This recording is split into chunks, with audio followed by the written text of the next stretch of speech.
Bonjour et bienvenue à notre podcast de français. Tu entends du français et te dis « Pourquoi je ne comprends que la moitié ?» Oui, je connais bien ça. Le français est souvent très rapide. J'entends des mots, mais je ne comprends pas tout. Aujourd'hui, nous te montrons comment mieux comprendre des conversations en français, même sans chaque mot. Ainsi, tu restes dans l'échange et peux répondre. Peut-être es-tu comme moi. On veut être dans la discussion, mais on a peur de manquer quelque chose. Au fait, je suis Julien. Je suis heureux de te donner mes conseils aujourd'hui. Ce sont ceux qui m'ont le plus aidé à comprendre le français authentique. Et moi, c'est Camille. Nous sommes très heureux que tu écoutes et apprennes le français avec nous aujourd'hui. Ici, nous parlons du français quotidien avec de vraies discussions et un rythme calme. Dans cet épisode, il ne s'agit pas seulement d'écouter. Tu entends d'abord de courts dialogues en français tels qu'ils sonnent vraiment au quotidien. Tu n'as pas besoin de tout comprendre. L'important est seulement d'essayer de saisir le sujet. Ensuite, nous regardons ensemble ce que tu as compris, Nous parlons du sens, pas de chaque mot. puis nous te donnons des conseils pour mieux écouter la prochaine fois. Des conseils pour rester calme et ne pas perdre le fil. Ainsi, tu testes et améliores directement ta compréhension orale. Tout pas à pas, sans pression. Les exercices sont courts et s'intègrent bien dans la journée. Tu peux les faire partout, peu importe où tu es. Alors écoute, reste détendu et essaie. Julien, je voudrais te demander quelque chose. Avec plaisir. Quand as-tu écouté du français pour la dernière fois sans tout comprendre, mais en gardant le sens? Honnêtement, cela m'arrive assez souvent, encore aujourd'hui. Vraiment, je pensais que ça ne t'arrivait plus. Si. Il y a quelques jours, j'ai parlé avec quelqu'un qui parlait très vite. Et as-tu pu suivre? Pas chaque mot, mais je savais exactement de quoi il s'agissait. Je connais ça aussi. Mais après, je suis souvent mécontente. Pourquoi exactement? Je me dis alors, j'ai manqué beaucoup, donc c'était mauvais. Beaucoup d'apprenants ont cette pensée, moi aussi autrefois. Vraiment, ça me surprend. Oui, j'étais souvent très sévère avec moi-même. Moi aussi. J'écoute, mais ma tête est tendue. C'est justement ce qui rend l'écoute plus difficile. Je sens alors que mon cerveau se déconnecte soudainement. Le stress bloque fortement la compréhension orale. Qu'est-ce qui t'a aidé? Comprendre que l'écoute n'est pas un test. Mais alors, c'est quoi? C'est un processus. On recueille des impressions, pas des réponses parfaites. Donc, c'est normal de ne pas comprendre des mots? Oui, c'est tout à fait normal et fait partie de l'apprentissage. Ça enlève beaucoup de pression. Et c'est justement ce qui aide à mieux écouter. Je crois que beaucoup d'auditeurs se sentent pareils en ce moment. Alors, parlons maintenant de pourquoi la compréhension orale est si importante. Oui, volontiers. Quand j'apprends le français, j'observe sans cesse que l'écoute est mon plus grand souci. Lire va bien, écrire un peu aussi, mais en écoutant, je me sens souvent perdue. C'est le cas pour beaucoup de personnes. Et le plus intéressant, nous savons tous, en réalité, comment apprendre une langue par l'écoute. Comment ça? Regarde les enfants. Au début, un enfant ne comprend pas consciemment un seul mot. Pourtant, il écoute chaque jour. C'est vrai, les enfants écoutent tout. Exactement. Ils entendent des conversations, des voix, des émotions, des situations. Ils n'essaient pas de comprendre chaque mot. Ils ne traduisent rien non plus. Oui, ils écoutent simplement encore et encore. Et leur cerveau apprend lentement ce qui est important. Cela veut dire qu'ils écoutent le sens, pas les mots. Exactement. Et c'est une grande différence avec les adultes. Les adultes veulent souvent tout contrôler tout de suite. Oui. Beaucoup pensent, si je ne comprends pas un mot, tout est perdu. Je connais très bien ça, alors j'arrête d'écouter dans ma tête.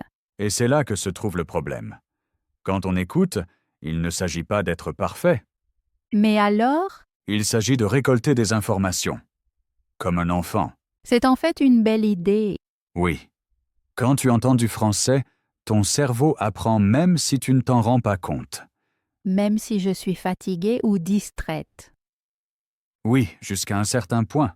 Le cerveau travaille en arrière-plan. Alors, écouter n'est pas seulement comprendre, mais aussi un entraînement. Chaque écoute entraîne ton oreille au français. Ça explique pourquoi, après des semaines, je comprends soudain plus. Exactement. Ce n'est pas un hasard. Mais nous apprenons aujourd'hui autrement que les enfants. C'est vrai, mais nous pouvons leur emprunter des idées. Par exemple, Plus écouter, moins contrôler. Plus de patience, moins de pression. et accepter qu'on ne comprend pas tout. Exactement. Les enfants n'ont pas peur de l'incompréhension. Les adultes, si. Oui. Et cette peur bloque souvent l'apprentissage. Alors, nous devrions réapprendre à écouter comme des enfants. Ensuite, parlons d'une différence importante que beaucoup ignorent. Entendre et écouter. Oui, c'est passionnant. On entend beaucoup chaque jour, mais bien écouter est différent, surtout en français. Exact. Entendre arrive souvent automatiquement. Écouter, c'est être attentif et suivre la conversation. Souvent, j'entends des mots, mais intérieurement, je décroche. Cela arrive vite, surtout quand on est fatigué ou distrait. Je perds alors le fil et je ne sais plus le sujet. L'écoute active aide ici. Tu te concentres sur le thème et sur les mots-clés. Donc, ne pas contrôler chaque mot, Exact. Le lien est plus important. c'est plus relaxant. Et c'est plus proche des vraies discussions. Pourtant, écouter le français me fatigue souvent. C'est pareil pour beaucoup, surtout à cause du rythme et de l'accent. Oui, les natifs parlent souvent très vite. C'est vrai. Mais ton oreille s'habitue avec le temps. Donc, c'est normal que ce soit dur au début. Oui, c'est normal. Il y a aussi l'argot et les expressions. Oui, c'est ça qui me bloque. J'entends une phrase, mot à mot, elle n'a aucun sens. Exact. Beaucoup de choses ne se comprennent pas mot par mot. Et il y a encore les bruits autour. Oui, par exemple, dans un café, dans le train ou dans la rue. Je vois alors que je perds vite le fil. Tout cela rend l'écoute plus difficile, surtout au début. Franchement, ça ne sonne pas très motivant. Je comprends. Mais la bonne nouvelle, on peut s'entraîner. Ça fait plaisir car j'ai vraiment besoin de stratégie. Une stratégie simple est de commencer avec du français lent et clair. Donc, pas tout de suite les infos ni des dialogues rapides. Par exemple, des podcasts ou des livres audio pour apprenants. J'ai remarqué que ça me donne plus de sécurité. Oui, parce qu'on s'habitue au son. Et que penses-tu des sous-titres? Beaucoup pensent que les sous-titres, c'est tricher. Ce n'est pas vrai. Ça me rassure. Les sous-titres sont un outil. Il faut juste bien les utiliser. Par exemple, regarder d'abord avec sous-titres Exact. Le mieux est avec des sous-titres français. et plus tard, on essaie sans. Oui. Ou on les active seulement parfois. Ça paraît réaliste. Un autre point important, c'est la répétition. Je connais ça. Au deuxième écoute, je comprends souvent beaucoup plus. Exactement. ton cerveau connaît déjà le contenu. Alors, je peux mieux me concentrer sur les détails. Oui. Et autre chose d'important, les mots-clés. Donc, des mots qui montrent le thème. Exactement. Tu n'as pas besoin de tout entendre, seulement l'essentiel. Ça enlève beaucoup de pression, Les podcasts sont idéaux pour ça. parce qu'on peut les écouter partout. Exactement. En nettoyant, dans le bus ou en marchant. Alors, ça ne ressemble pas à un apprentissage classique? Et souvent, on apprend le mieux ainsi. D'accord, hein, je vois qu'il existe des moyens pour vraiment améliorer mon écoute. Ça paraît déjà plus faisable. C'est exactement le but. Pas à pas et sans pression. Ce qui m'a aussi beaucoup aidé, ce sont les livres audio.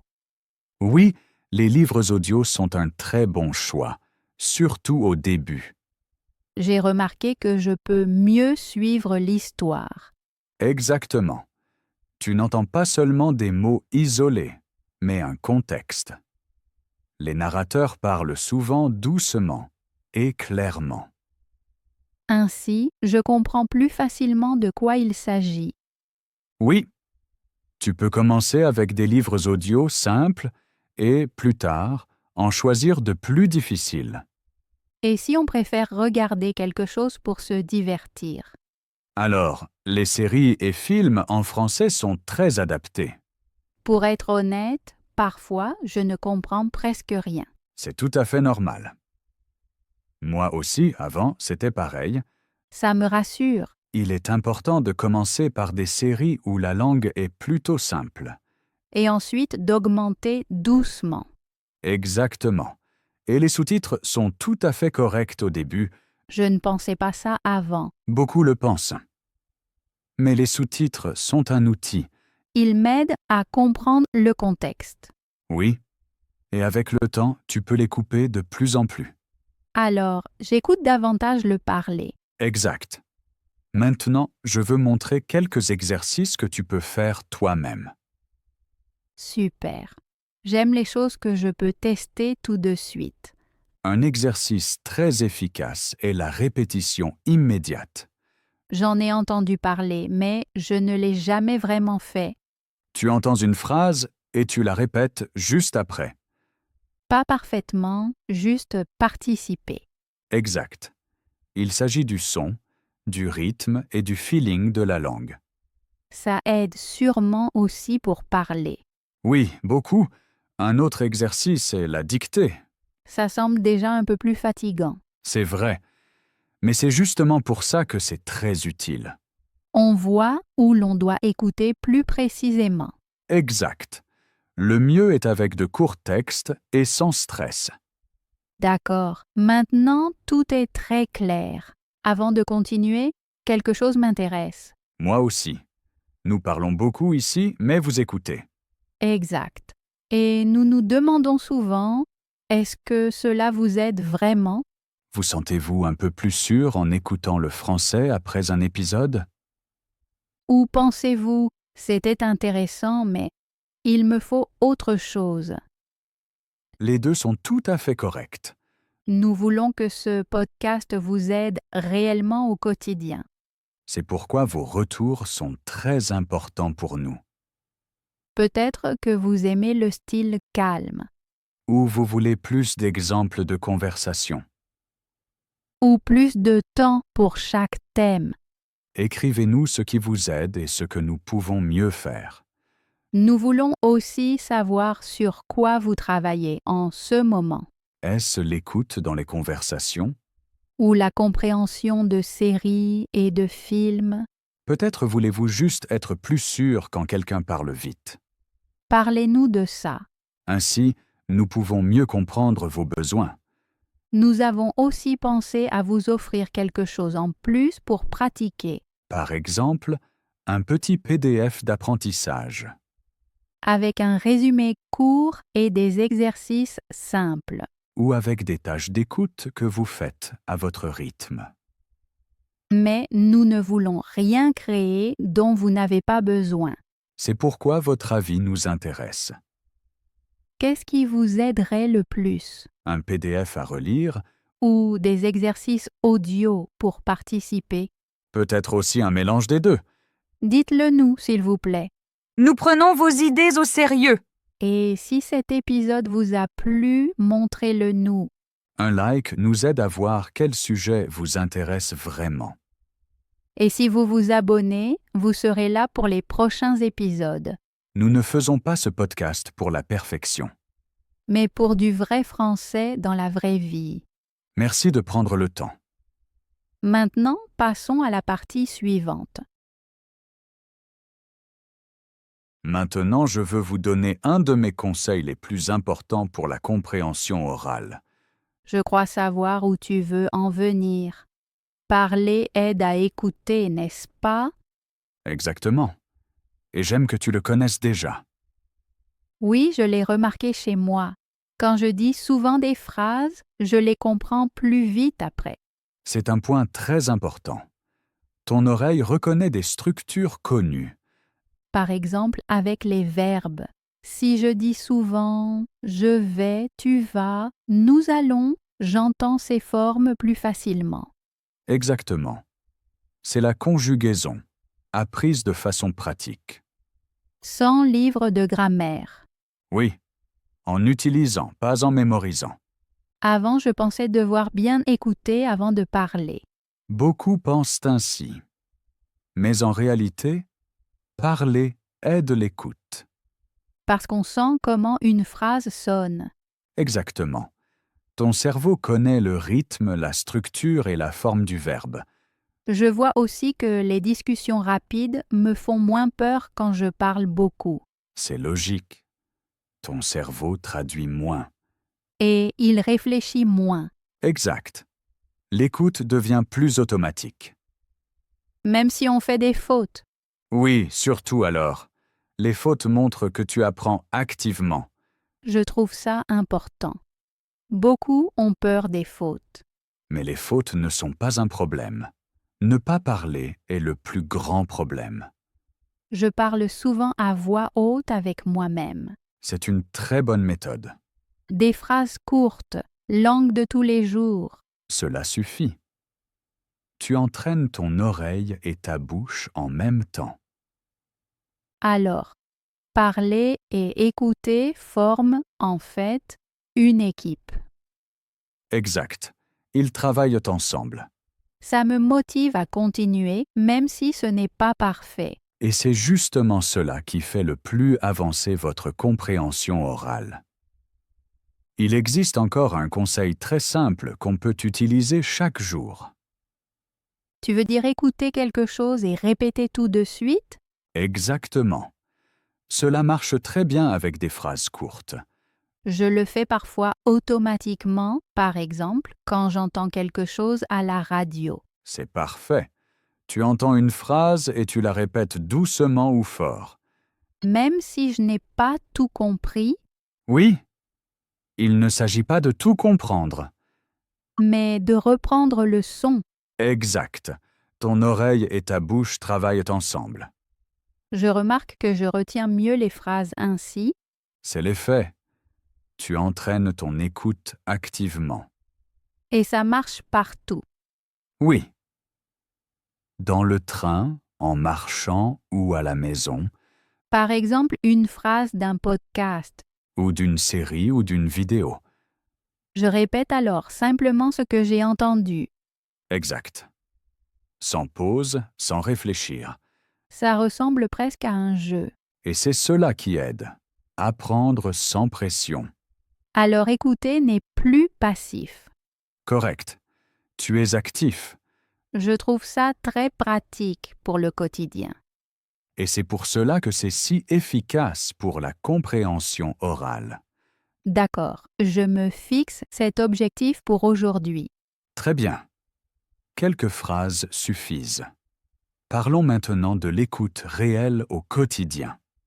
Pour être honnête, c'est ce qui me fait le plus peur. C'est pareil pour beaucoup, mais c'est aussi très précieux.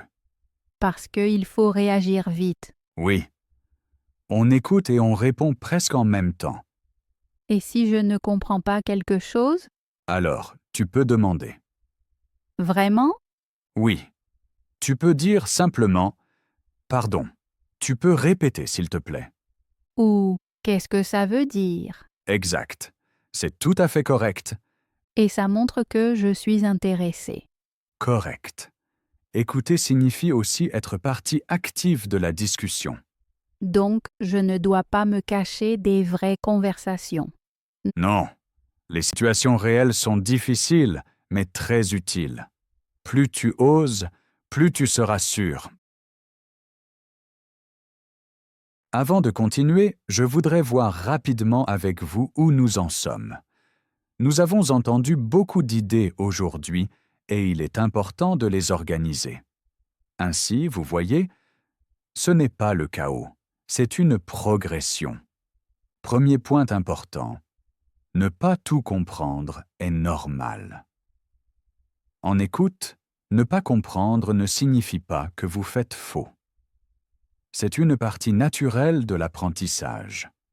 Je trouve important de le dire car beaucoup d'apprenants en ont honte. Pourtant, c'est en fait le signe qu'ils travaillent avec le vrai français. Exact. Deuxième point, écouter n'est pas un test. Personne ne vous note. L'important est de capter le sens. C'est pour moi un vrai changement de point de vue. Avant, je pensais devoir comprendre chaque mot, sinon écouter ne servait à rien. Et cette idée bloque beaucoup de gens. Troisième point, regardons les enfants. Les enfants écoutent sans pression, sans traduction et sans peur. Je trouve fascinant que les enfants aient beaucoup de patience.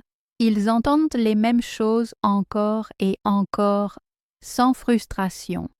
Oui, et nous pouvons apprendre cela. Plus de répétition, moins de jugement.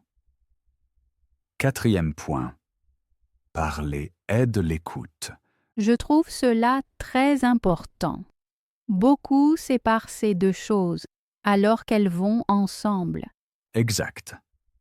Quand vous parlez, vous apprenez des structures, des formes verbales et des phrases typiques. Vous les reconnaissez plus vite ensuite en écoutant. Et on se sent plus sûr dans une conversation parce que beaucoup de choses sonnent déjà connues. Exact.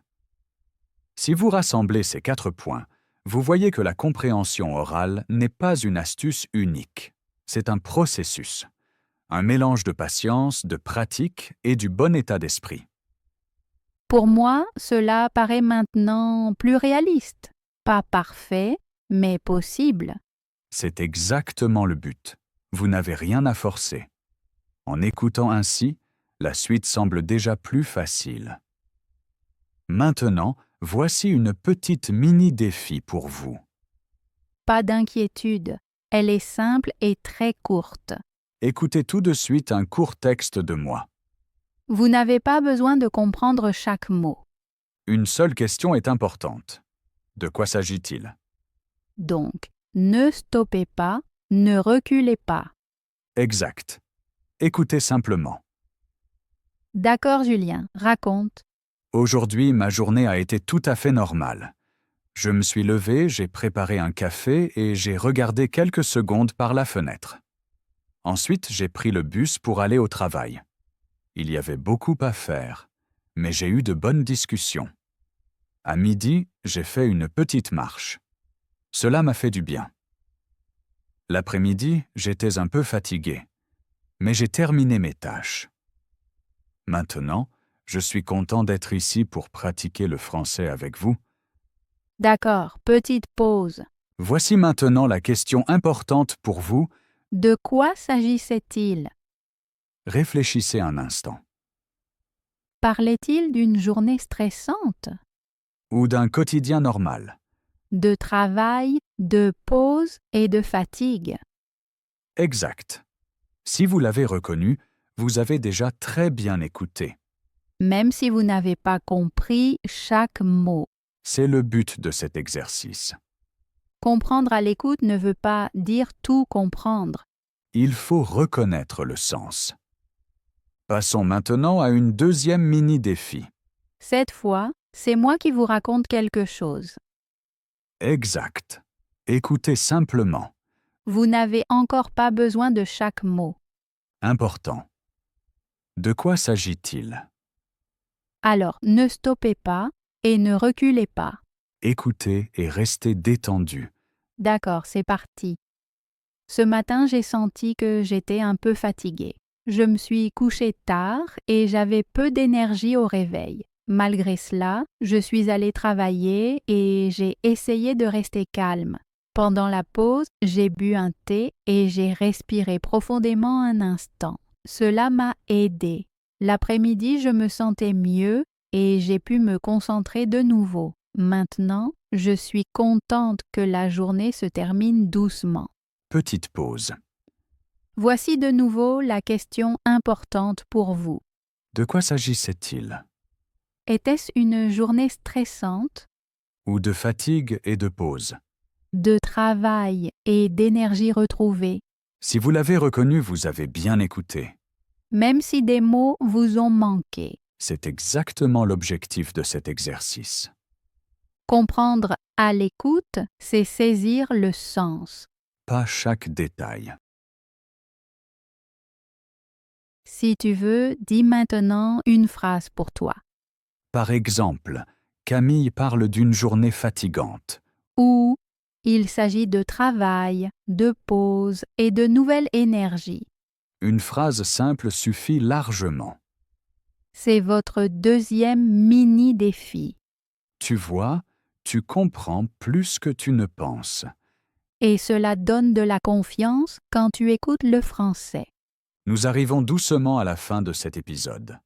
Merci d'avoir pris le temps et d'avoir écouté le français avec nous aujourd'hui. Nous espérons que tu as senti que la compréhension orale s'améliore pas à pas. Et que tu n'as pas besoin de tout comprendre pour saisir le sens. Si tu te sens même un peu plus sûr en écoutant, alors cet épisode est un succès. Continue volontiers ces mini-défis dans ton quotidien. Avec un podcast, une vidéo ou dans une vraie conversation. Et souviens-toi, écouter est un entraînement, pas un test. Si cet épisode t'a plu, abonne-toi au podcast. Ainsi, tu ne manqueras aucun nouvel épisode. Tu peux aussi nous laisser un commentaire. Par exemple, ce qui te pose le plus de difficultés quand tu écoutes le français. Ou quel sujet tu souhaites pour le prochain épisode. Nous lisons tes messages et les utilisons pour préparer la suite. Merci de faire partie de cette communauté d'apprentissage.